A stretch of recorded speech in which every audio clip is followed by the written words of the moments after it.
l'Écriture. On va lire quelques versets pour essayer d'introduire le sujet que Dieu nous a mis à cœur.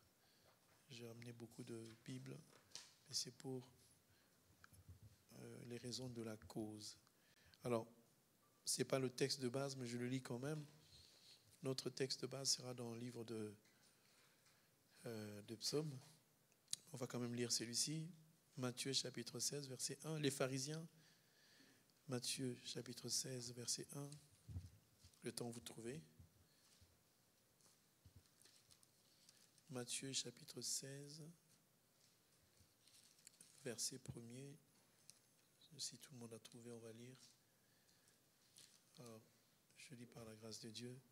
C'est écrit ceci: les pharisiens et les sadducéens abordèrent Jésus pour l'éprouver, lui demandèrent de leur faire voir un signe venant du ciel. Jésus leur répondit: le soir, vous dites il fera beau, car le ciel est rouge, et le matin, il y aura de l'orage aujourd'hui, car le ciel est d'un rouge sombre. Vous savez discerner l'aspect du ciel, et vous ne pouvez discerner les signes du temps. On va lire Psaume 145, verset 3. Ce sera ça notre sujet. L'Éternel est grand et très digne de louange, et sa grandeur est insondable. Amen, amen. Nous pouvons nous asseoir, que Dieu vous bénisse. Nous allons, notre titre pour ceux qui notent, nous allons parler de la grandeur de Dieu. La grandeur de Dieu. Nous allons essayer, parce que c'est un sujet très vaste, un sujet très, très, très vaste. On n'a pas la prétention de tout dire ou de dire exactement ce qu'il faut, mais on va faire le contour, c'est-à-dire qu'on va parler d'une manière à ce que chacun puisse identifier, détecter c'est quoi la grandeur de Dieu. Si je m'attache un peu au premier texte, qui est dans Matthieu 16, qu'on a lu tout à l'heure, ces gens-là voulaient voir un signe du ciel. Jésus leur répondit: le soir, vous dites qu'il fera beau, parce que le ciel est rouge. Le matin, il y aura de l'orage aujourd'hui, car le ciel est d'un rouge sombre. Vous savez discerner l'aspect du ciel, et vous ne pouvez discerner les signes du temps. Pour exprimer plutôt la grandeur de Dieu, nous allons prendre plusieurs pistes, mais j'ai pris une première piste qui concerne l'humain. Jésus, quand il parlait aux disciples, aux gens, aux pharisiens plutôt, qui venaient le taquiner ou qui venaient l'éprouver, comme on dit l'Écriture, il demandait: montre-nous un signe venant du ciel. Alors, je ne vais pas interpréter ce texte, parce que vous savez, on l'a déjà expliqué. Quand il dit le soir, vous dites qu'il fera beau parce que le ciel est rouge.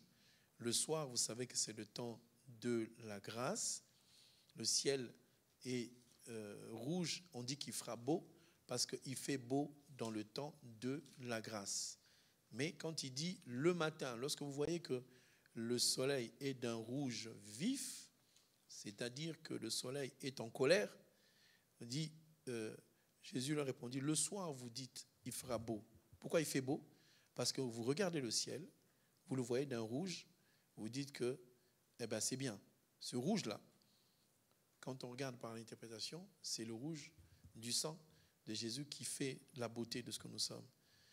Et il dit: il y aura le matin, maintenant quand vous réveillez, vous dites qu'il y aura de l'orage parce que le rouge est très sombre. Donc, le rouge qui est très sombre, ça c'est la loi qui montre que la journée ne sera pas meilleure. On n'a jamais vu des gens, enfin, on peut dire, la loi n'a jamais ramené quelqu'un à la perfection par le fait que la loi c'est l'ombre. La loi c'est l'ombre. Alors, David, qui a été quelqu'un de très, très important dans l'œuvre de Dieu, dans la parole de Dieu. Dieu même a confirmé dans le livre de Actes 13 que David était l'homme selon son cœur. Et lorsqu'on parle de David, l'homme selon le cœur de Dieu, ne voyez pas le David qui a péché, le David qui est charnel, mais l'image que Dieu avait donnée. Parce que David, c'est le premier roi qui est sorti de la tribu de Juda. C'est celui que Dieu avait choisi. Vous constaterez que Dieu a toujours fait, le premier sera le dernier sera le premier. Il a d'abord mis Saoul comme étant un premier, mais il savait que Saoul et David c'était l'aîné et le cadet. Et ils allaient marcher ensemble. La preuve, c'est que quand ils étaient sur le champ de bataille, ils étaient à deux. Et Saoul pose la question à David, comment tu vas combattre? Et David lui dit, moi je vis au nom de l'Éternel et je vais combattre, je vais gagner. Mais qu'est-ce qu'il faut qu'on me donne derrière? Et on a vu que Saoul est tombé, David est monté. Ce sur quoi je vais insister, et c'est peut-être dans cette démarche-là qu'on va marcher, c'est que Jésus a dit, quand vous regardez le ciel, en France, c'est un peu compliqué, c'est un peu difficile. Nous, en Afrique, on n'avait pas de montre. Bon, il y avait des gens qui avaient des montres, et moi, je n'en avais pas. Oui, on me dit le sang de Jésus est blanc parce qu'il est animé d'un esprit éternel. C'est une façon de parler. L'évangile est un évangile de plusieurs couleurs. Quand on dit, il y a des moments où on dit, quand on dit que le fil de cramoisi, on parle du sang de Jésus, pas dans le sens de laver les vêtements. Quand on dit laver les vêtements, c'est du sang rouge. Il ne faut pas confondre. Il faut pas confondre. Mais le signe rouge signifie le sang de Christ qui a coulé. Sinon, tout ce qui est blanc sera l'image du sang. Donc, quand on parle de rouge, on voit la mort. On voit la mort et la résurrection. Mais quand il s'agit de laver les vêtements, on les lave dans les vêtements dans le sang. Mais ce sang-là, comme on dit, il purifie. Personne n'a dit que le sang était blanc. Nous avons simplement dit que le sang de Jésus, ce n'est pas le même que le nôtre. Souvent, nous avons déclaré, nous l'avons dit, que le sang de Jésus est blanc. C'était juste pour éviter que les gens puissent dire, voilà, que le sang descende dans mes aliments, que le sang descende sur mon chemin, et que le sang de Jésus purifie. Alors, la purification a plusieurs dimensions. Il y a des choses qui sont purifiées par l'eau, il y a des choses qui sont purifiées par le feu, et il y a des choses qui sont purifiées par l'air. Donc, il y a plusieurs sens de purification. Donc, le sang qui est rouge purifie aussi. Le sang qui est blanc purifie aussi. Mais ça dépend du contexte dans lequel on est. On est dans la parole, donc la tunique, elle a plusieurs couleurs. Il faut savoir naviguer, savoir qu'est-ce qu'il faut dire. Là, on n'a pas dit le sang est rouge, on a dit le ciel est rouge. Quand on dit le ciel est rouge, le signe du rouge, c'est le signe du sang qui témoigne qu'il y a quelqu'un qui va mourir. Et quand cette personne meurt, ça nous donne la joie. Ça, c'est dans l'esprit du sacrifice. Mais quand on parle de le sang est blanc, là c'est dans le sens de la purification, de la sanctification, parce que nous sommes sanctifiés par l'eau, mais aussi par le sang. Alors, le psaume 145, il nous dit ceci, « L'Éternel est grand et très digne de louange, et sa grandeur est insondable. » Ailleurs on dit, « Sa grandeur nous échappe. » Ça c'est le livre de Job. La grandeur de Dieu nous échappe. J'aimerais qu'on puisse parler de la grandeur de Dieu. Généralement, nous parlons de la gloire de Dieu, mais pas de la grandeur. La gloire de Dieu, c'est quoi? Je vais juste chercher quelques définitions. La gloire, c'est une renommée. C'est une chose qui fait suite à une action plutôt. Jésus, devant la tombe de Lazare, il a dit à Marthe et Marie, « Si tu crois, tu verras quoi? La gloire de Dieu. » Je suis dans Jean chapitre 11. Je crois que vous connaissez le verset. Jean chapitre 11, on a dit à Marthe que si tu crois, tu verras la gloire. N'est-ce pas? On va chercher rapidement. C'est verset 40, Jean chapitre 11, verset 40. Jésus lui dit, ne t'ai-je pas dit que si tu crois, tu verras la gloire de Dieu. La gloire, c'est quelque chose qu'on voit par la foi. Amen. Pour voir la gloire de Dieu, il faut avoir la foi. La gloire de Dieu, c'est quelque chose qui se manifeste, qui se matérialise. Tu pries, tu es malade et Dieu te guérit, tu vois la gloire de Dieu par la guérison. Tu cherches du travail, tu trouves du travail et tu glorifies Dieu parce que tu as vu quelque chose qu'il a fait. Mais la grandeur de Dieu, c'est quelque chose qui existe déjà. C'est quelque chose qui est déjà posé. C'est quelque chose que nous ne remarquons pas, qui n'a pas besoin que Dieu agisse. La grandeur existe déjà. Mais la gloire, elle se révèle. C'est la foi qui révèle la gloire, mais la grandeur, on la voit, ça va vous décevoir, mais par la douleur et par la difficulté. On voit la grandeur de Dieu quand on entre dans la difficulté. Tu peux voir la gloire de Dieu dans le mariage. Est-ce que le mariage est une difficulté? Non, c'est un bonheur. Tu vois vraiment la main de Dieu qui vous assiste, qui vous conduit et qui permet que les choses se manifestent. Mais quelque part, je peux vous dire que la grandeur de Dieu, c'est aussi sa gloire. Mais je vais plus parler de sa grandeur comme étant quelque chose qui existe déjà. Pourquoi Dieu m'a mis à cœur de parler de la grandeur? Parce que vous vous souvenez, nous venons de passer une saison au cours de laquelle nous avons parlé de la restitution. Amen, amen. Est-ce que vous êtes là? Amen. Soyez pas timide, soyez actifs. Amen, amen. Nous avons parlé de la restitution. Est-ce que quelqu'un se sent restitué? Non, oui, non. Voilà. En tout cas, moi, j'ai été restitué de beaucoup de choses. Vous, ça dépend de vous, mais moi, j'ai été restitué.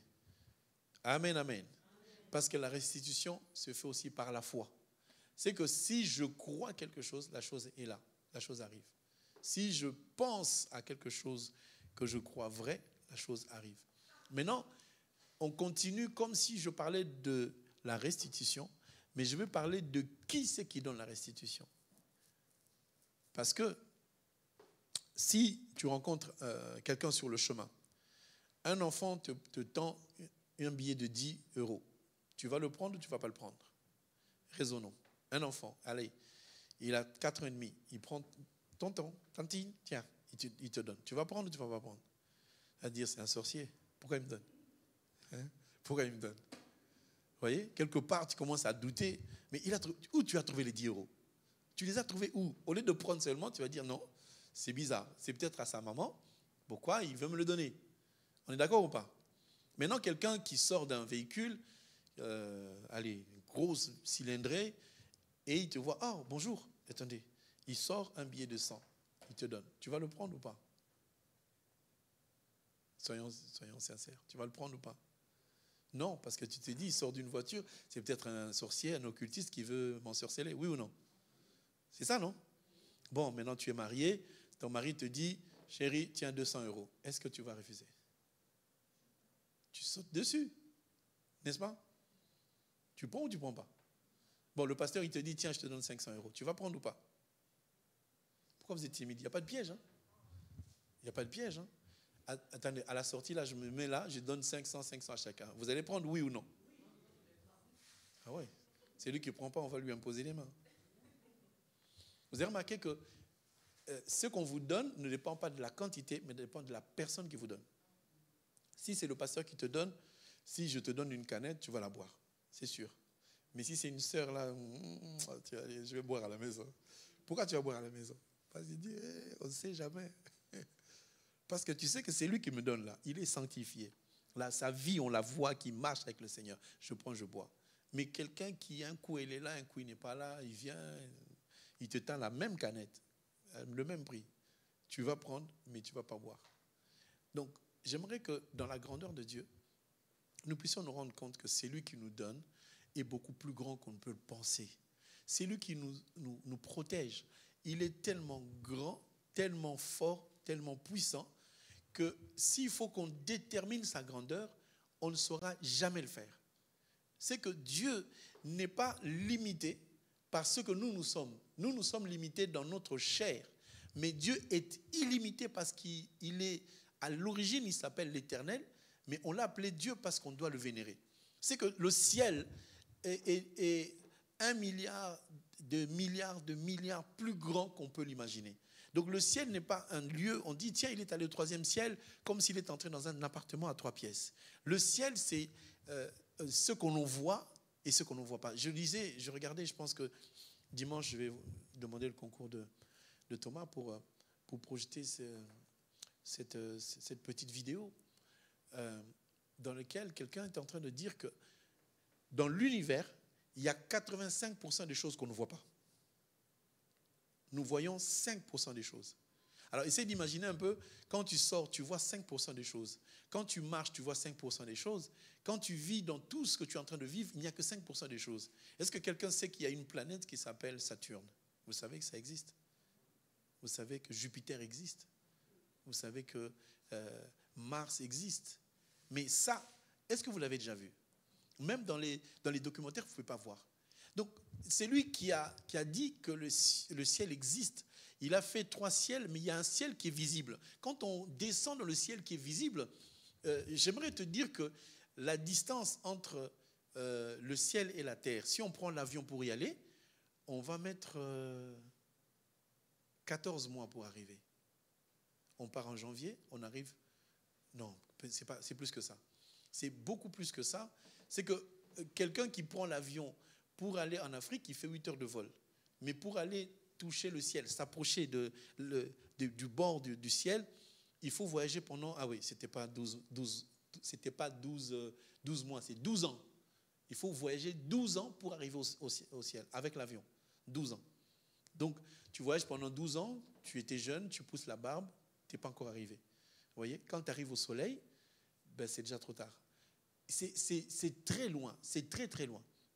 Alors, tu dois savoir que les rayons solaires, j'ai calculé, les rayons solaires, pour quitter le ciel, quitter le soleil, arriver sur la terre, il faut 10 minutes. 10 minutes. Mais la vitesse avec laquelle les rayons arrivent, elle est incalculable. Enfin, on va la calculer, mais ce n'est pas grave. Mais pour te dire que, comme Dieu dit dans sa parole, le soleil que vous voyez là, qui est clair, un jour il va disparaître. Et le jour où le soleil va disparaître, nous ne le constaterons que 10 minutes plus tard. Et la lune aussi va disparaître. Donc, tout ce que Dieu a créé dans le ciel est tellement grand que si on arrive à regarder le 1 milliardième de ce que Dieu a créé, on va se dire, c'est lui qui a créé ces choses. Franchement, il est très grand. Donc, essayez d'imaginer que nous sommes à Paris. Il y a au moins 15 ou 20 personnes qui suivent ce message. Et en même temps, dans un autre pays, dans une autre ville, il y a d'autres personnes qui prient. Et en même temps, il y a 7 milliards de personnes qui sont en train de vivre. D'autres qui dorment, d'autres qui se réveillent, d'autres qui pêchent. Dieu est en train de contrôler la vie, les images, la pensée de chaque personne. Et même il dit, un cheveu de ta tête ne peut pas tomber sans qu'il le sache. Donc, Dieu contrôle ses cheveux. Il n'y aura pas trop de boulot chez moi, ça va. C'est chez vous qu'il y aura trop de boulot. Donc, Dieu est en train de compter le nombre de nos cheveux, alors qu'il n'y a aucun appareil aujourd'hui qui peut dire combien tu as de cheveux sur ta tête. Il n'y en a pas. Il n'y en aura jamais. Parce que c'est difficile à compter. Donc, j'aimerais que tu comprennes que c'est lui qui a dit, je suis ton père. Ce n'est pas un homme. Ce n'est pas une personne qui peut faillir. C'est le Créateur. Alors pourquoi il nous dit, quand on appelle, qu'on dise notre Père, pour qu'on se rende compte qu'il est élevé, qu'on se rende compte que quand un père donne naissance et donne vie à un enfant, il en prend soin depuis qu'il est petit jusqu'à ce que cet enfant arrive à l'âge adulte et jamais il abandonne. Et maintenant, quand il s'appelle aussi Père, donc il n'est pas simplement celui qui nous a donné la vie, mais il nous fait hériter des choses qu'on n'avait même pas droit. On a droit parce qu'on est rentré en lui, mais en réalité, on n'a pas droit.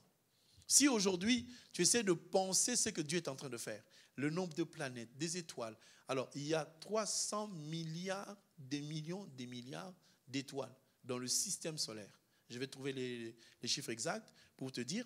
Donc Dieu est en train de contrôler toutes les étoiles qu'il y a dans le monde, dans le ciel, et celles que nous ne voyons pas, mais il est aussi en train de contrôler toutes les étoiles que nous sommes les uns les autres.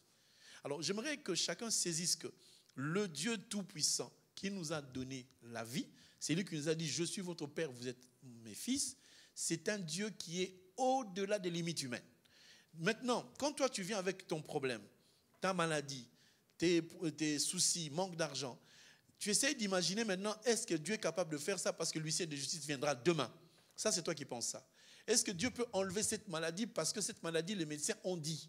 Mais les médecins ont déclaré, eux aussi, ils vont mourir, peut-être plus avant toi, et ils ne savent pas réellement ce que Dieu est capable de faire. Dieu est un Dieu de miracles. Dieu fait des choses au-delà de l'imagination. J'ai pris le livre de Job, je vais le prendre dans... On va lire Job chapitre 36, qui dit le même verset. J'ai pris une autre version pour voir. Job. Alors, vous devez savoir que Job a beaucoup parlé de la grandeur de Dieu. Mais à quel moment il a commencé à parler? C'est quand il est entré dans les problèmes et dans les souffrances. C'est là que j'ai dit tout à l'heure, pour connaître la grandeur de Dieu, il faut quelquefois entrer dans la souffrance. Mais pour que nous ne puissions pas souffrir, permettez-nous de parler de la grandeur de Dieu et ça va beaucoup t'aider à savoir prier. Nous avons passé beaucoup de temps à expliquer sur la sorcellerie, sur les lois de la famille. Vous êtes d'accord ou pas? On a parlé des liens sataniques, on a parlé des prisons sataniques, on a parlé de comment le diable bloque les gens. ces sujets-là intéressent parce que c'est quelque chose que tu vis tous les jours. Ce n'est pas mauvais, il faut qu'on en parle. Et j'ai remarqué que chaque fois qu'on parle des choses du monde des ténèbres, les gens se réveillent beaucoup plus. Et ils suivent un peu plus que quand on parle des révélations. Mais là, j'ai envie de changer les choses parce que souvent, on parle beaucoup du diable. On parle beaucoup de ce que le diable est capable de faire. On parle beaucoup de ce que les hommes peuvent faire, le mal qui peut exister, du péché, d'accord. Mais j'aimerais qu'on regarde différemment la parole de Dieu et qu'on regarde la grandeur de Dieu. Dieu est grand. Amen. Est-ce que vous savez que Dieu est grand? Job dit ceci dans Job chapitre 36, verset 26. Et vous verrez que Job 37, 38, 39 jusqu'à Job 41, il parle que de la grandeur de Dieu. Il dit, Dieu est grand, mais sa grandeur nous échappe. Le nombre des années est impénétrable. C'est-à-dire, est-ce que tu peux calculer le nombre d'années de Dieu? Dieu était déjà. Donc Dieu était dans l'éternité quand il n'y avait aucun jour du temps qui a commencé. Donc il vivait déjà des grandes choses dans l'éternité. Dieu n'était pas dans la solitude, mais il était seul dans l'éternité. Il existait. Personne n'a créé Dieu. Dieu s'est fait par lui-même. Et j'aime bien, vous constaterez que quand Job parle, il parle de Dieu, mais quand David parle de l'éternel. Et cette distinction, c'est juste un problème de traduction. Et des fois, quand on lit le livre de Job, on le mettrait après Genèse.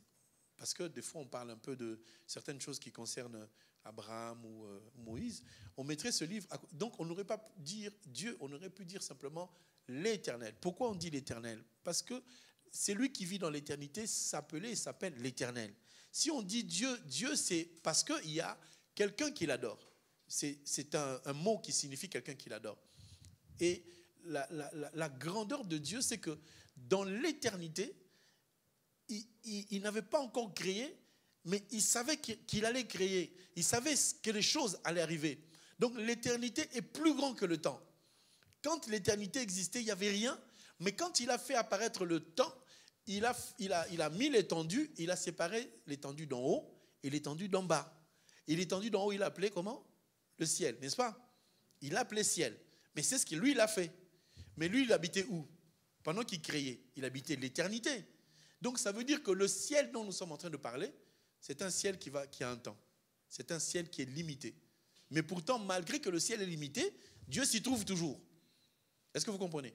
Donc c'est quelqu'un, entre guillemets, qui a quitté l'éternité, mais on ne peut pas quitter l'éternité. Il est toujours dans l'éternité, mais il est rentré dans le ciel pour que nous puissions dire notre Père qui est au ciel, pour ne pas dire notre Père qui est dans l'éternité. Mais il entre dans le ciel pour venir nous chercher sur la terre, nous ramener au ciel afin qu'on entre dans l'éternité. Est-ce que ça fait du sens à quelqu'un? Amen, amen. C'est lui dont nous sommes en train de parler. C'est écrit ceci, verset 26. Voici combien Dieu est grand. Cela dépasse notre compréhension. Parce que la version que vous avez eue, moi j'ai choisi une autre version pour qu'on puisse voir encore mieux. C'est écrit, voici combien Dieu est grand. Cela dépasse notre compréhension. Nul ne peut calculer le nombre de ses ans. Alors que si tu me remets la version, tu verras que c'est différent. Moi, j'ai choisi cette version pour qu'on puisse mieux comprendre les choses. On dit sa grandeur nous échappe. Vous voyez, Dieu est grand, mais sa grandeur nous échappe. Mais dans ma version, c'est marqué, vois combien Dieu est grand, et cela dépasse notre compréhension. Tu vois, on dit sa grandeur nous échappe. Ça dépasse notre compréhension. Et la dernière phrase dit, nul ne peut calculer le nombre de ses ans. Mais c'est marqué, le nombre de ses années est impénétrable. Mais c'est un nombre d'années incalculable. Incalculable. Ça signifie que si toi, tu arrives à 90 ans, 95 ans, les gens t'ont considéré déjà comme mort. Moi, je viens à peine d'avoir 60. Vous m'avez déjà mis du côté des papis. Oui, mais laissez-moi rajeunir un peu. Je suis papy d'un enfant qui a 5 ans. Ok, d'accord. Mais j'en vois d'autres qui ont 20 ans qui m'appellent papy déjà. Laissez-moi vivre. Vous me vieillissez déjà. C'est que quand tu entres dans la soixantaine, tu es considéré comme étant déjà personne âgée. Et même dans ce pays, quand je veux acheter un ticket pour voyager, quand je mets mon âge, je dis non, c'est plus ton billet, tu ne peux plus acheter ce billet-là. Oh, je fais quoi? Hein? J'ai fait quoi? Je vais aller à Nice, d'où je viens. Les jeunes, bon, ils m'ont donné 45 ans. J'ai dit, oh, quelle joie. Vous m'avez donné 60, eux, ils m'ont donné 45. Je suis rentré fier. J'ai dit, oh, quand même, ça ne se voit pas. Hein? Parce qu'ils disent que je n'ai pas des cheveux blancs. C'est Dieu qui permet. Donc, Dieu, même le pasteur, il m'a dit, enfin, un autre pasteur qui était là, quand je lui ai dit mon âge, il a dit, non, mais ça, c'est Dieu qui t'a rajeuni. Vous devez comprendre que Dieu a la capacité de nous rajeunir, il a la capacité de te faire grossir, il a la capacité de te donner la taille, le poids que tu veux. Sauf que si tu manges, ça, c'est pas lui, c'est toi, ça gonfle. Dieu, nous sommes en train chaque fois de négocier. Oui, mais Dieu, est-ce que tu peux faire ça? Dieu te dit, comment tu m'appelles peu? Je ne peux pas. C'est que le mot capable, j'ai du mal à mettre le mot capable à Dieu. Vous dites tous, Dieu est capable, non? Amen, amen. Est-ce que vous dites, Dieu est capable? Mais moi, j'ai du mal à dire, parce que Dieu n'est pas capable. Dieu est Dieu. C'est que, Seigneur, tu es capable de me guérir. C'est comme si tu dis, médecin, tu peux me guérir. Mais Dieu, ce n'est pas qu'il est capable de te guérir. Dieu te guérit. Il n'y a pas de va à gauche. Dieu te guérit. C'est sa volonté à lui. Si nous pensons à une chose, Dieu va le faire. Dieu va l'exécuter. Il faut que nous puissions comprendre sa grandeur. On peut donner l'autre verset qui suit, verset 27. Verset 27.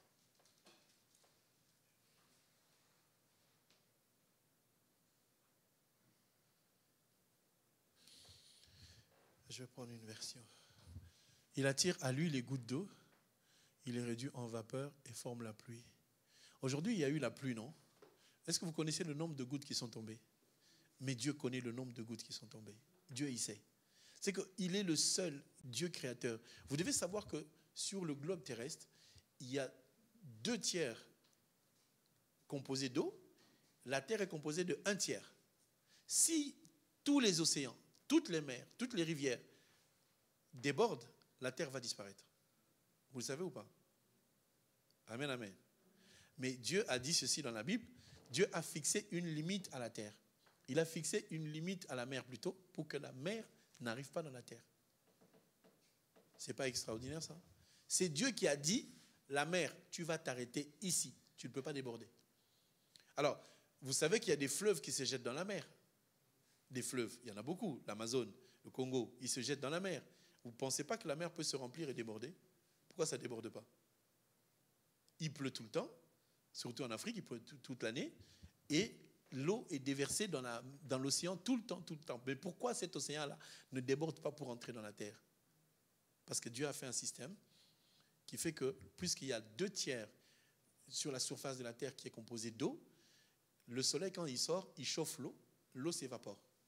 Quand l'eau s'évapore, elle monte, elle va tomber une pluie ailleurs, ou à gauche ou à droite. Mais il y a des endroits où la pluie ne tombe pas. Donc Dieu s'est organisé pour que l'eau que tu vois, l'océan que tu vois, ne déborde jamais. Sauf s'il s'énerve par le tsunami. Est-ce que tout le monde comprend? Il y a quelqu'un qui dit même le niveau de voix que j'ai n'est pas un niveau de vieux. J'ai une voix de vieux? Non, ça va, ça passe. Vous m'entendez bien? Merci, que Dieu vous bénisse. Je vais lire dans Matthieu chapitre 9. Matthieu 9, ça peut aller. Cherchons Matthieu 9. Matthieu chapitre 9. Matthieu 9. Je vais prendre cette partie-là. Matthieu chapitre 9, verset 27. Matthieu 9. Je ne suis pas pressé pour ce sujet, c'est un sujet très très important. Matthieu chapitre 9, verset 27.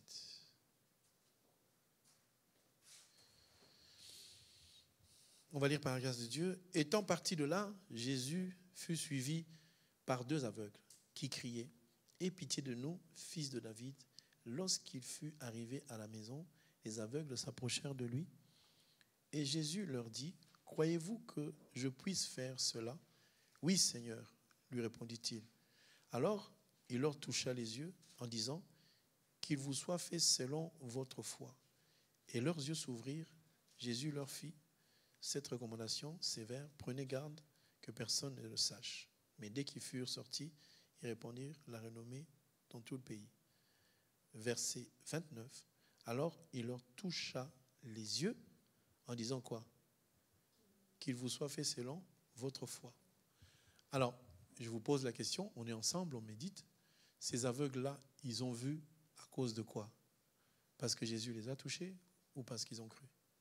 À votre avis?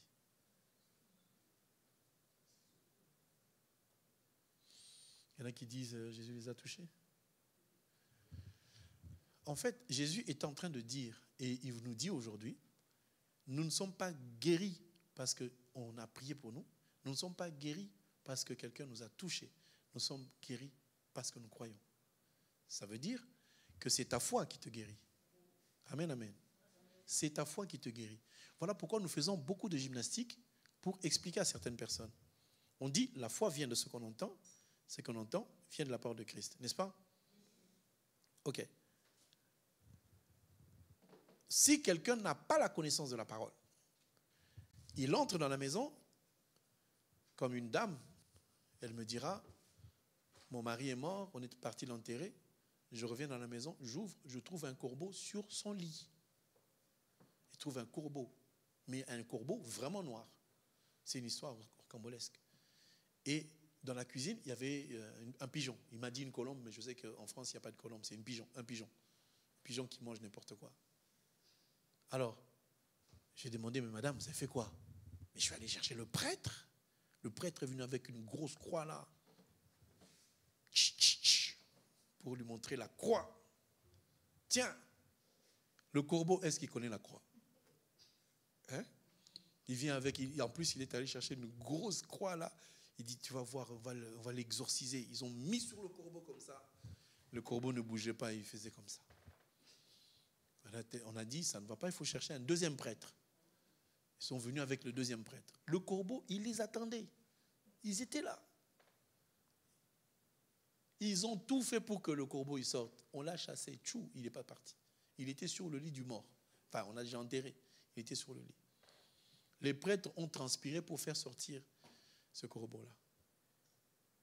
Mais à votre avis, qu'est-ce qu'il faut faire? Il faut invoquer le nom de l'Éternel. Mais quelqu'un qui meurt, il y a un corbeau sur son lit. Est-ce que c'est quelqu'un de normal? Fermer la porte, laisser le corbeau mourir tout seul. Moi, je ferme la porte, je m'en vais. Il va mourir, il va faire je ne sais quoi. Mais quand tu connais tes droits, quand tu sais que tu es un enfant de Dieu, tu ne fais aucune pratique, tu crois en Jésus-Christ. S'il y a une telle situation, on appelle l'homme de Dieu. On vient prier, on sanctifie la maison et les personnes s'assoient. Quand quelqu'un n'a pas la connaissance, il ne peut pas avoir la foi. Parce qu'il y a des gens qui n'ont foi que quand il tient le chapelet dans la main. Quand il va quelque part, il y a quelqu'un qui est malade, il va à l'hôpital, il prend le chapelet, il dit tiens ça à la main, tiens ça va te sauver. Et il y en a même d'autres qui disent bon le chapelet c'est pas important, mais prends la Bible, tiens-la dans la main. Et il y en a qui ont pris l'idée de prendre la Bible, de le mettre sous l'oreiller, en disant si tu mets la Bible sous l'oreiller, tu vas faire des beaux rêves et les maris de nuit ne viendront pas. Mon œil, dors avec ta Bible. Ça ne fera rien, parce que s'il veut venir, il viendra. Ce que Dieu nous apprend, c'est qu'il faudrait que nous puissions écouter la parole. Celui qui écoute la parole vit des grandeurs de Dieu, et celui qui n'écoute pas, il est juste en train de perdre son temps. Donc on nous amène à comprendre, à aimer Dieu et à marcher selon sa pensée. Bien-aimé, je vais te dire quelque chose qui est vrai, c'est que si Dieu décide que tu sois guéri, que les sorciers soient d'accord ou pas, que les médecins disent quoi que ce soit, si Dieu a décidé, tu vas guérir au nom de Jésus-Christ. Ça, c'est une loi qui est imposée. Dieu a dit, si quelqu'un m'invoque, si quelqu'un prie, je vais obéir, enfin, je vais écouter et je vais aller dans le sens de sa foi. Donc, c'est que nous sommes en train de voir Dieu petit.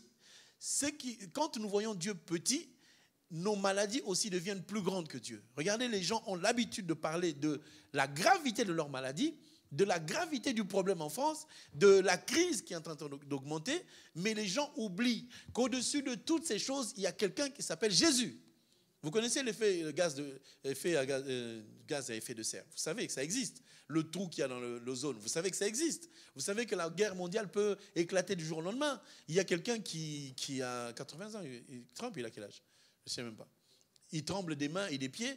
Il a un bouton qu'on appelle le bouton nucléaire. Il peut l'appuyer et la Terre explose. Vous savez, non? Vous savez. Et son ami Poutine, là, il a l'air explosif. Mais je vous dis, si Dieu ne décide pas que la terre soit explosée, on n'y arrivera jamais. Personne n'appuiera ce bouton-là. Tu vas aller pour appuyer le bouton, tu deviens une statue de sel. Donc, moi-même, je dis que la dégradation qu'il y a dans le monde, ce n'est pas Dieu qui la crée, mais Dieu garde toujours ce monde parce qu'il sait qu'il y a des enfants de Dieu. Est-ce que tout le monde comprend? Donc, Dieu a un plan pour nous, mais nous devons appliquer cette parole que nous avons lue dans Matthieu chapitre 9 à partir du verset 27, qu'il ne nous sera fait que selon notre foi. Si tu vois Dieu grand, ta vie sera qu'une vie de réussite. Si tu vois Dieu grand, la maladie ne t'atteindra jamais. Même si la maladie vient, tu sais que ton Dieu est grand. Mais la plupart, qu'est-ce que nous avons? Nous avons des médicaments à la maison. Nous savons qu'en cas de crise, j'ai de Doliprane. En cas de problème, j'ai tel médicament. Et vous avez constaté que des fois, ce n'est même pas la maladie que tu es en train de penser, c'est autre chose. Mais parce que tu as pris un Doliprane, ça t'a calmé et ta tête et autre chose qui pouvait exister. C'est que nous marchons souvent selon la foi que nous avons, et c'est une foi qui est très maigre. Et si j'entre dans la dimension de parler de la grandeur de Dieu, c'est que nous puissions arrêter de penser que le diable est supérieur à Dieu. Je sais que tout le monde pense que Dieu est grand, n'est-ce pas? Mais ce n'est pas dans le sens de la croyance, c'est dans le sens de l'application, comment on marche avec le Seigneur. Parce que Dieu est tellement grand, tellement riche. Nombre chapitre 14. Nombre 14, verset 17. Je vais lire Nombre 14 et Nombre 13. Mais je vais commencer par Nombre 14. Regardez ce qui est écrit. Je vous assure que c'est un message qui n'est pas facile à expliquer et pourtant qui est simple à comprendre. Mais on va essayer d'aller dans le sens du Seigneur. Nombre chapitre 14, verset 17. C'est écrit ceci. Maintenant que la puissance du Seigneur se montre dans sa grandeur, comme Dieu l'a déclaré. Vous voyez, on dit la puissance de Dieu se montre dans sa grandeur. Donc la grandeur prend plusieurs dimensions. La puissance de Dieu, c'est aussi sa grandeur. N'est-ce pas? Alors, parce que tout à l'heure, j'ai parlé des sorciers. Souvent, dans nos familles et surtout dans les habitudes qu'on a eues, c'est que lorsqu'on voit une manifestation, on sait que c'est les sorciers qui font ça. Ce qui est vrai. Mais à force de parler des sorciers, il y a un moment où on commence à s'inquiéter. Dans ta famille, il y a quelqu'un qui a déclaré haut et fort, je suis dans la sorcellerie. Il a déclaré, il dit, un tel qui est mort là, c'est moi qui l'ai bouffé. Maintenant, j'attends, je vais bouffer un deuxième. Maintenant, cette personne-là, tu sais qu'elle est sorcière. Elle voyage, elle arrive en France. Elle te dit que, voilà, je n'ai pas où dormir, je viens dormir chez toi. Est-ce que tu vas dormir? Vous êtes là? Est-ce que toi, tu vas dormir? Moi, c'est arrivé. Allô, on est à l'aéroport, on arrive. Vous arrivez où? Ben, je donne l'adresse. Je donne. Ils viennent, ils entrent. L'avantage, c'est que moi, je sais qu'il est sorcier, mais il y a quelqu'un chez moi qui ne sait pas. Parce que si je lui dis seulement qu'il est sorcier, on ne va pas dormir. Pour ma tranquillité et ma paix, je ne déclare pas. La personne sait que je sais qu'elle est sorcière. Et moi, je sais qu'elle est sorcière. Elle vient, voici le lit, dort. Elle a dormi. 1 mois, 2 mois, 3 mois. Et même ceux qui étaient à la maison disent, il est gentil. Hein? Dans mon cœur, je dis, sa gentillesse c'est extérieur. Mais à l'intérieur, c'est rempli de rapines. Moi, je me lève tôt le matin, je prie. Chez nous, on dit en ivoirien, j'ai nyangami leur projet. Parce que tu dois savoir qu'un sorcier, quand il dort chez toi, si tu es chrétien, chrétienne, ça ne va pas l'empêcher de faire des trucs. Pourquoi il va s'embêter? Parce que dans ce monde à lui, on lui a dit, va dormir là-bas, tu seras 1, antenne, 2, caméra de surveillance, 3, c'est lui qui va détruire leurs œuvres. Vous aussi, il y a quelqu'un qui vient d'arriver, c'est là que vous êtes en train de dire vos projets dans la chambre. Tu sais, on va acheter cette voiture-là. Même s'il y a un mur, et ils entendent. Ça va? Donc, il faut que tu sois à un niveau où tu te dis que cette personne est dans la sorcellerie, mais j'accepte qu'elle vienne à la maison. On mange ensemble. Moi, je sais, et elle se dit, mais il est ou il n'est pas? Il y avait quelqu'un qui était venu comme ça. Il habitait à la maison. Et pendant la nuit, moi, je me levais, je détruisais leurs œuvres, je partais, je dormais calmement. Il fut un temps où ils ont pu supporter le fait que je prie. Après, tu vois, tout le monde s'en va. Nous devons croire que Dieu est puissant. Amen. Dieu est vraiment puissant. Amen. Il y a des gens qui ont des chiens méchants chez eux, n'est-ce pas? En Afrique, c'est marqué chien méchant. Si tu entres là, on va te mordre, n'est-ce pas? Mais nous, on ne dort pas avec un chien méchant. On dort avec le lion de la tribu de Juda. Pendant que nous, on dort, tu sais, un chien, tu peux l'écraser. Mais le lion, quand tu le rencontres face à face, qu'est-ce que tu peux tenir? Il n'a encore rien dit, tu commences à fuir toi-même. C'est lui qui nous protège, s'appelle le lion de la tribu de Juda. Et il y a quelqu'un qui a expérimenté ça, il s'appelle Daniel. Ils ont fait un complot, ils ont mis Daniel, on va l'arrêter, on va le livrer au lion. Parce qu'il y avait des gens qui faisaient ça. Mais le roi avait compris que Daniel était un enfant de Dieu. Mais les gens qui étaient à côté, les complotistes, là, ils sont en train d'imaginer, de dire, on va faire un plan, on va dire, si on attrape quelqu'un en train de prier à notre Dieu, que le Dieu de notre roi, ben il faut qu'on l'arrête. On l'a attrapé. Il ne faut pas régner son Dieu. On l'a attrapé. Mais la marche de Daniel, c'était pour montrer la grandeur de Dieu. C'est que Daniel, quand il s'est fait attraper, qu'il était en train de prier, il savait qu'il y avait un édit qu'on avait déjà publié, que si quelqu'un est en train de louer un autre Dieu que le Dieu du roi du pays où il était, parce qu'il était à Babylone, on va l'arrêter. Ils ont tout fait. Ils ont fait le piège. Et quand on l'a attrapé, on l'a amené devant le roi. On a dit, mais cet homme était en train de prier à notre Dieu. Le roi, maintenant, comme c'était écrit, comme la loi est sortie, le roi a dit, oh là là là là, mais Daniel, pourquoi on t'a arrêté? Mais le roi a dit, bon, exécutez. On prend Daniel. Si tu es fidèle à Dieu, la grandeur de Dieu va se manifester dans ta vie. Parce que je dis, la gloire est différente de la grandeur dans le sens où on amène Daniel vers la mort. On peut aussi dire que Dieu s'est manifesté dans sa gloire. Mais c'est plutôt la grandeur parce que la chose qui devait se faire, ce n'est pas quelque chose qui va être créé, mais c'est une dimension du Seigneur. Dieu a permis qu'on arrête Daniel. Sinon, il aurait embrouillé tous ces gens-là, il ne l'aurait jamais vu. Comme nous on dit, j'ai les frappes d'aveuglement, pendant que tu pries, on ne te voit pas. Nous on est ici, tous les policiers y passent, les inspecteurs y passent, parce que Dieu les aveugle. Mais Daniel, Dieu n'a pas aveuglé les ennemis. Il a dit attrapez-le.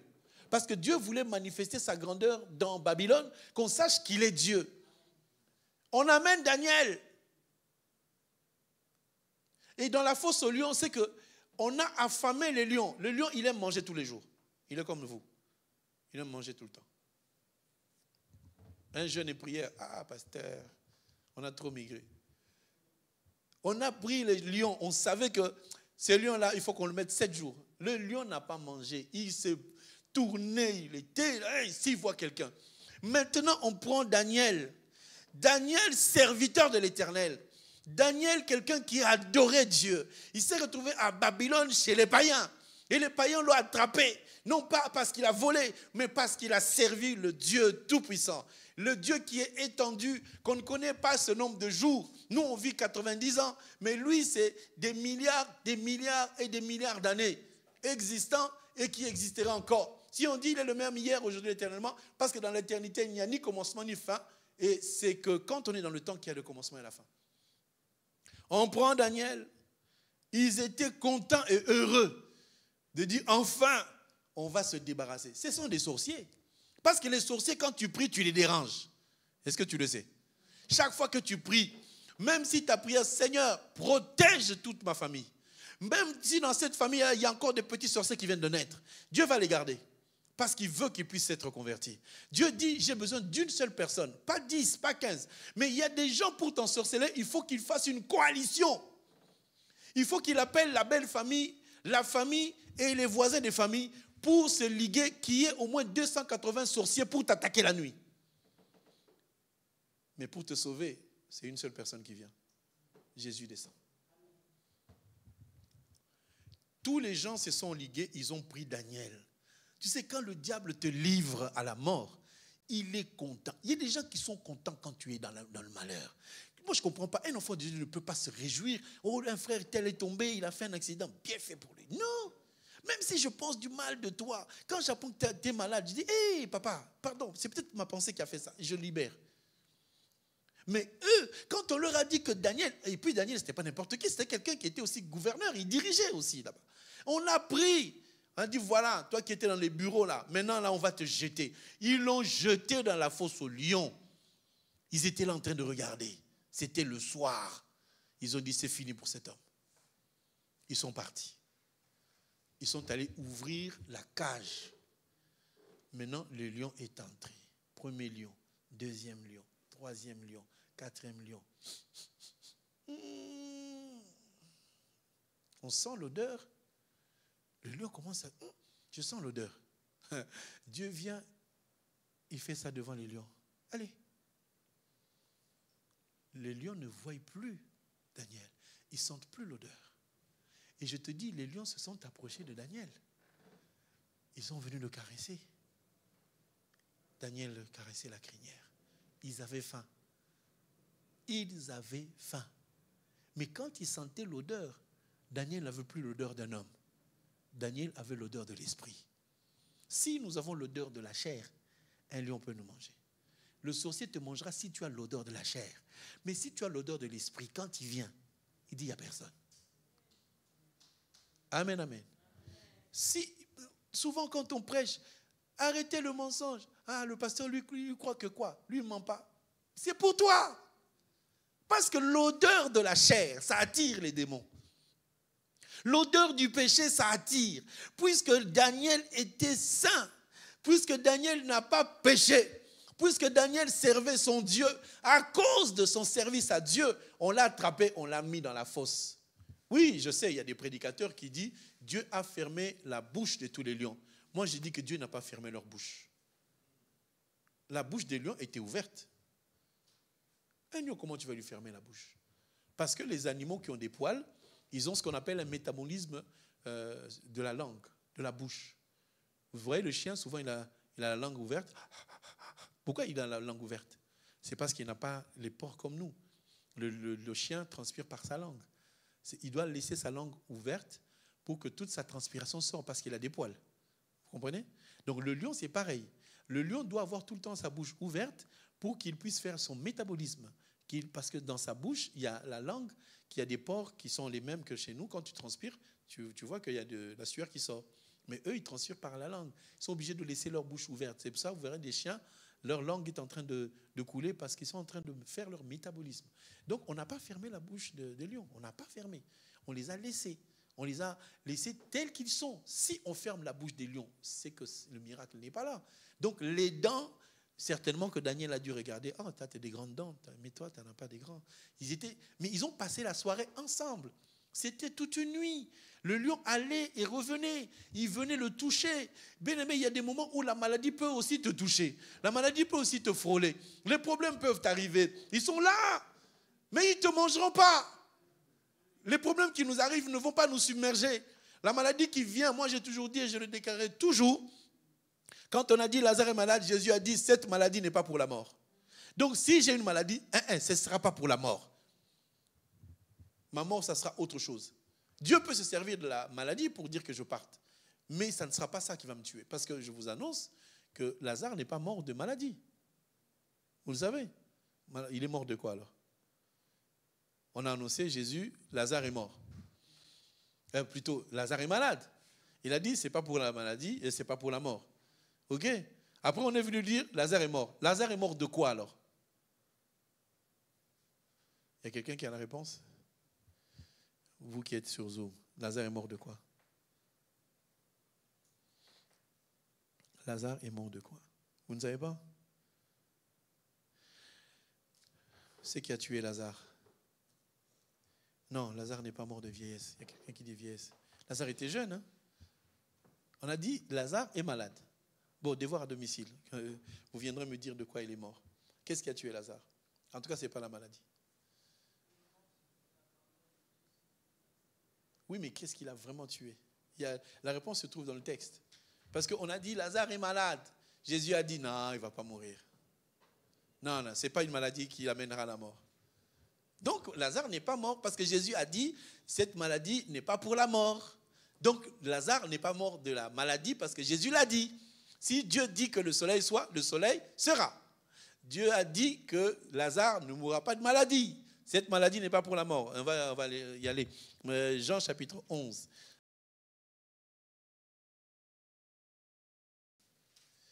Alors, je suis au Jean chapitre 11, verset 4. Après, verset 3. Les sœurs envoyèrent dire à Jésus, « Seigneur, voici celui que tu aimes est malade. » Donc, on n'a pas dit Lazare. Celui qui était malade, c'est celui que Jésus aimait.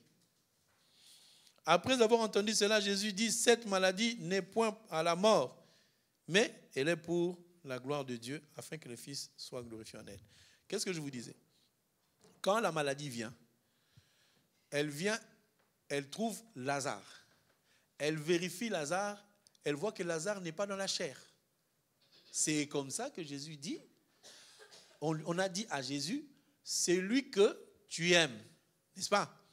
Si Dieu t'aime, ça veut dire que tu es devenu spirituel comme lui. Étant malade, Jésus a déclaré, c'est lui que j'aime, n'est plus charnel. Donc la maladie ne va pas le tuer. Est-ce que tout le monde me comprend? Vous n'avez pas compris. Alors, je dis ceci. Lazare, il est tombé malade. En tombant malade, normalement, la maladie l'a visité pour le tuer. Mais quand on envoie, on ne dit pas, va dire à Jésus, Lazare est malade.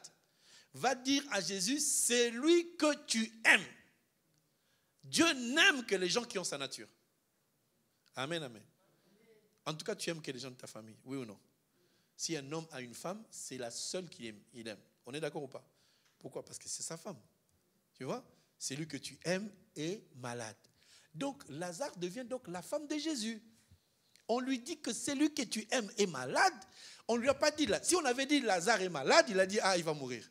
Jésus serait venu rapidement. Il est malade, lève-toi. Mais comme on lui a dit, c'est lui que tu aimes, il a compris que celui qui m'aime ne mourra jamais, jamais, jamais de maladie. C'est là que nous disons, si tu es charnel, si tu as peur de la maladie, c'est que tu es encore charnel. Si tu crains la maladie, c'est que tu es encore charnel. C'est que tu mourras de la maladie. Mais quand on dit c'est lui que tu aimes, c'est quelqu'un qui n'est plus charnel. C'est quelqu'un qui est devenu spirituel. Il sait que même si je tombe malade, je suis l'ami de Jésus, la maladie ne me fera rien. C'est pour ça que Jésus a dit, allez lui dire, cette maladie n'est pas pour la mort parce que c'est quelqu'un que j'aime. Ça va? Si Jésus t'aime, même si la maladie te visite, tu ne mourras pas. De la même manière que les lions sont venus, ils ont cherché l'odeur de Daniel, ils n'ont pas trouvé l'odeur de Daniel. Ils ont senti l'odeur de l'esprit. Ils ne peuvent pas manger un esprit. Si la maladie vient chez toi et qu'ils sentent l'esprit, la maladie va partir calmement. D'où il faut beaucoup prier pour ne pas avoir peur, pour ne pas s'inquiéter, pour ne pas avoir quelque chose qui pousse la maladie à te visiter souvent. J'avais posé la question. Vous avez déjà vu un fou à la poubelle? Vous avez vu le fou à la poubelle, non? Quand il mange. Vous l'avez vu à l'hôpital, un fou qui va à l'hôpital, j'ai mangé indigestion. Toi, tu manges le fumbois, tu as l'indigestion. Vous savez, quand tu manges ndolé, tu finis, tu manges coquille, tu manges fumbois, tu manges plein de choses là. Gombo, tu mélanges. En tout cas, tu vas te retrouver aux toilettes. Mais le fou, il est en train de manger. Il y a eu le Covid, oui ou non? Tout le monde était là, non? Vous avez déjà vu un fou avec un masque? Hein? Tu vois dans la rue quelqu'un fou avec un masque. Les fous n'avaient pas de masque. Vous avez entendu combien de fous sont morts? Aucun. Parce que dans leur conscience, ils n'ont pas besoin de microbes, ils n'y pensent pas. Mais toi, eau de javel, nettoyant, détergent, savon, shampoing, pour être propre, j'aimerais que tu prennes un bon savon, la foi en Jésus-Christ. Amen, amen. Moi, des fois, je marche pieds nus dans la chambre. Ma femme me dit, où qu'elle était, yo? Des fois, je vais aux toilettes les pieds nus. Et toi aussi, comment tu marches? Les sœurs se retrouvent là. Nous, les hommes, hein, Nicolas? Pieds nus, on s'en fiche. Je vais dans l'ascenseur pieds nus. Quand elle n'est pas là, je vais à l'ascenseur pieds nus. Je reviens vite qu'elle ne me voie pas.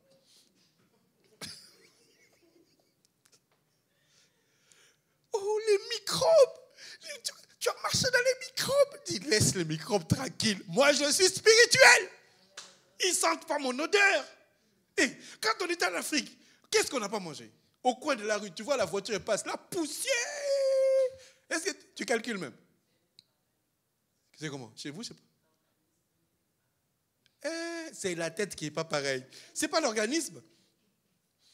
Attends, nous on était au pays là, les beignets qu'on vendait au bord de la route. Quand le camion passait, ouh, est-ce que, même quand les mouches venaient, la maman là, elle est en train de discuter, elle fait comme ça. Les mouches sont sur la viande. Sur les beignets là, il y a les mouches, il y a la poussière. Et tu viens, maman, donne-moi les beignets. Elle prend une feuille de ciment. Tu vois là, on a ouvert le ciment. Elle fait comme ça. Fou, fou, fou. Elle prend 5 beignets et te met là où il y avait le ciment. Tu manges. Jamais on est allé à l'hôpital. Pourquoi? Mentalement, ça allait. Ici, quand le beignet tombe par terre, ne touche pas, ne touche pas. C'est ma maison, tu as le nettoyé ou pas? Oh non, non, non, non, on a marché. Et dans le ventre, là, les microbes, ils ne sont plus là.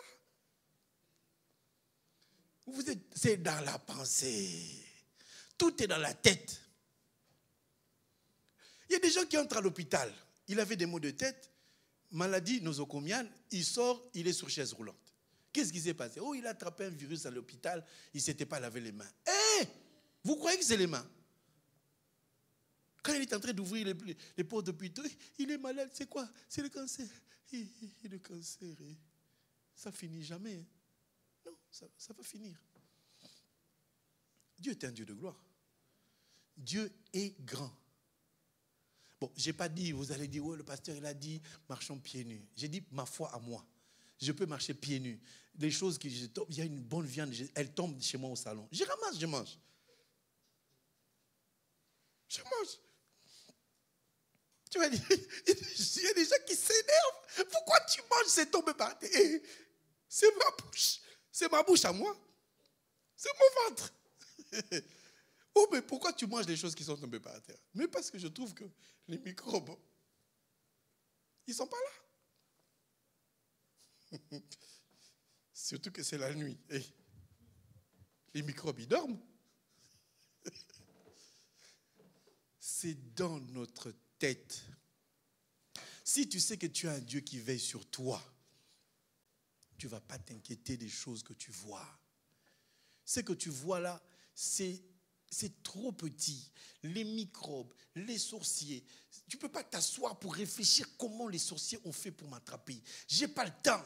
Moi, je sais que Dieu est avec moi. Même si les sorciers m'attrapent, même s'ils font quelque chose, je sais que je vais m'en sortir. C'est lui qui m'appelle mon fils, qui est mon père à moi. Il va me libérer. Amen, amen. Je rencontre des gens, oh moi on m'a lié, hein. L'esprit de célibat là m'a lié jusqu'à je ne sais pas comment sortir. Non, c'est toi qui déclares.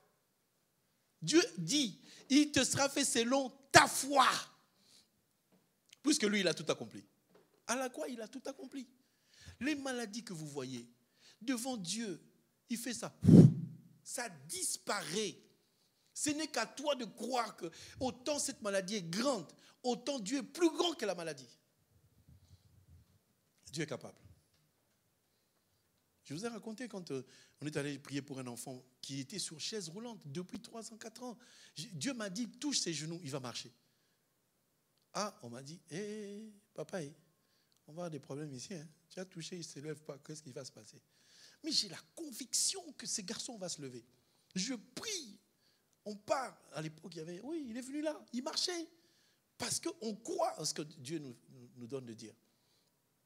Une femme, 9 ans de mariage, elle n'avait pas d'enfant. On a prié, on a dit, cette femme va accoucher. Les gens ont dit, ah, pasteur, toi, oui, finalement, elle accouche. Et c'est quand elle accouche, tout le monde dit, bon, d'accord, on n'était pas sûr. Soyez sûr du Seigneur. La grandeur de Dieu, ce n'est pas les gens qui tombent. La grandeur de Dieu est dans une autre dimension. Quand on dit la grandeur, vous voyez ce qui est grand, n'est-ce pas? Mais la grandeur de Dieu se trouve aussi dans les petites choses. Des choses que tu ne vois pas. Dieu est grand là-dedans. Amen, amen.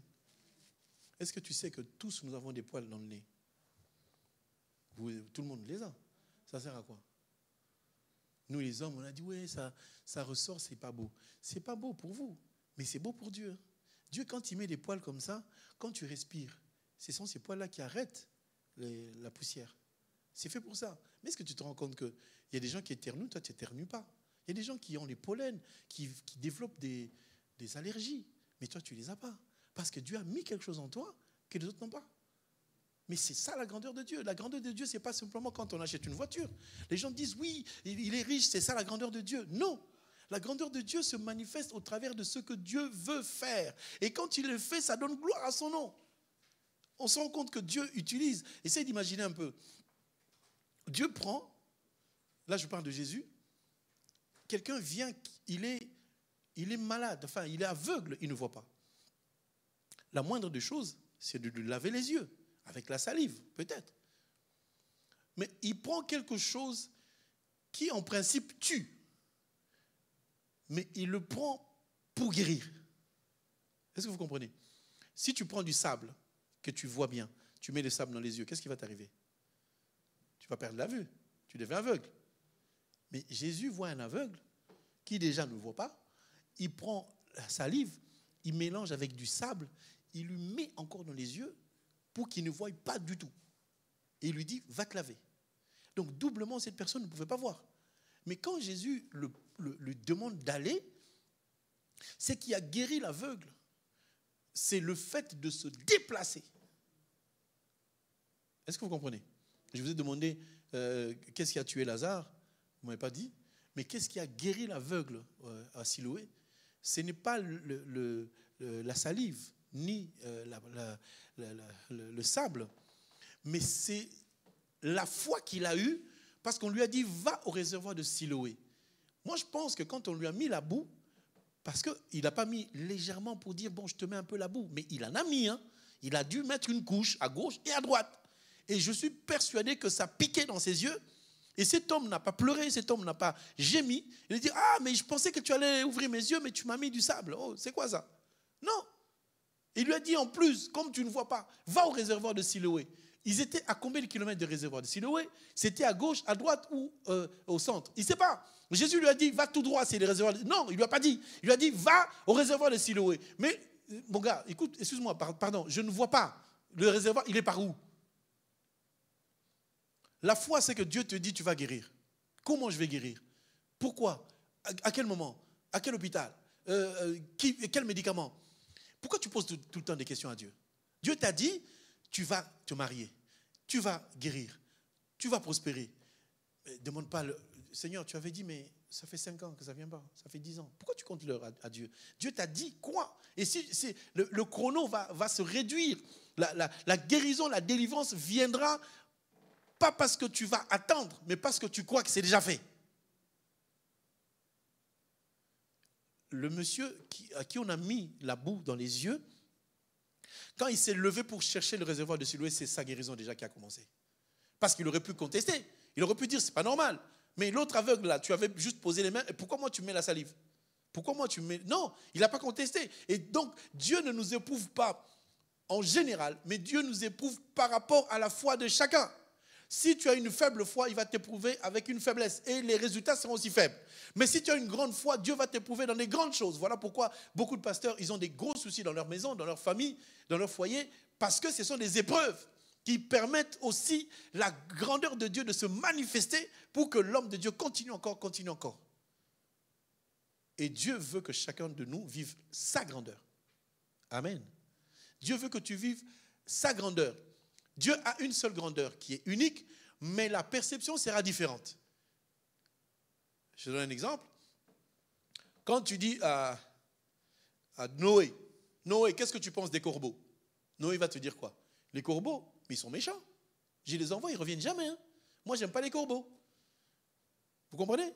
Mais quand tu vas voir Élie, tu dis, Élie, les corbeaux, ça te parle? Il dit, ah, les corbeaux, j'aime beaucoup. C'est eux qui me ramenaient la viande, qui me ramenaient de l'eau. Tu connais le pasteur Freddy? Ah, c'est pas ça là. Ah, j'aime pas sa prédication. J'aime pas ça. Tu vas voir un autre. Ah oui, mais quand lui parle, moi, ça me change la vie. Mais je ne fais pas de bagarre pour dire il m'aime pas. Tant pis. Tout le monde ne va pas t'aimer. Est-ce que vous comprenez? Tout le monde ne va pas t'aimer. Ne fais pas plaisir à tout le monde parce qu'il faut que tout le monde t'aime. Il y a des gens qui aiment bien ça. Mais lui, là, il ne m'aime pas. Lui, elle ne m'aime pas. Mais s'il ne t'aime pas, c'est bon. C'est lui qui ne t'aime pas. Il ne t'aime pas. Si quelqu'un ne t'aime pas, même si tu fais les efforts, il ne t'aimera jamais.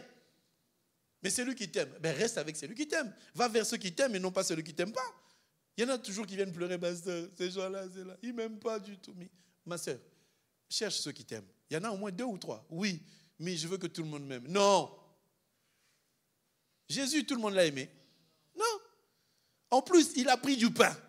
Vous aviez faim, il a pris du pain, vous n'avez rien à manger, il a même pris du poisson avec. Je crois que c'était le Thompson. Je crois.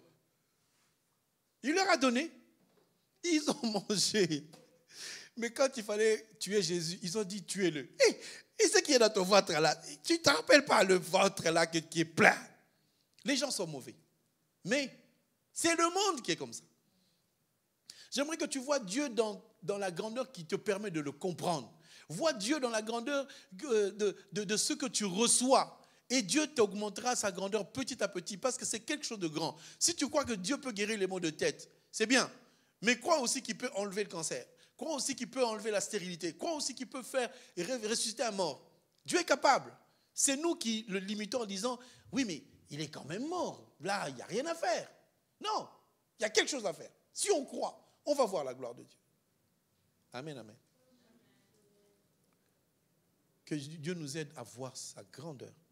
C'est un texte très vaste, c'est un thème très vaste. Mais que Dieu nous aide à marcher dans sa grandeur. Ce qu'on peut retenir ce soir, c'est quoi? C'est qu'il te sera fait selon ta foi, mais que ta foi augmente. En regardant Dieu, non pas comme un homme, mais en regardant Dieu comme l'esprit qui est illimité. Nous sommes dans cette salle, mais l'esprit est au-delà de cette salle. Dieu peut faire au-delà de ce que nous pouvons penser et imaginer. Et quand Dieu dit « j'ai des projets pour vous », ça veut dire que comme lui il est dans l'éternité, il connaît ton lendemain, il connaît ce qui arrivera dans 2 mois. Mais pourquoi tu as peur de ce qui arrivera dans 2 mois alors que lui il sait déjà que ça va bien se passer? S'il est ton père, dans 2 mois, tu seras heureux. S'il est ton père, dans 6 mois, tu seras la plus heureuse. Si tu as fait un plan pour acheter, pour faire quelque chose, un voyage, ça va se réaliser. C'est quand tu commences à douter que tu tombes comme Pierre. Pierre a douté. Est-ce que nous pouvons marcher sur l'eau? Qui le croit? Quand on a dit à Pierre, marche, il a marché. Qui a dit que la mer était calme? Moi, je suis au bord de la mer souvent, je vois, la mer n'a jamais été calme. Elle est toujours en train de bouger, toujours en train de bouger. Mais sur cette mer-là, Pierre a marché. C'est possible. Nous allons marcher sur nos ennemis. Amen. Est-ce qu'on peut acclamer le Seigneur?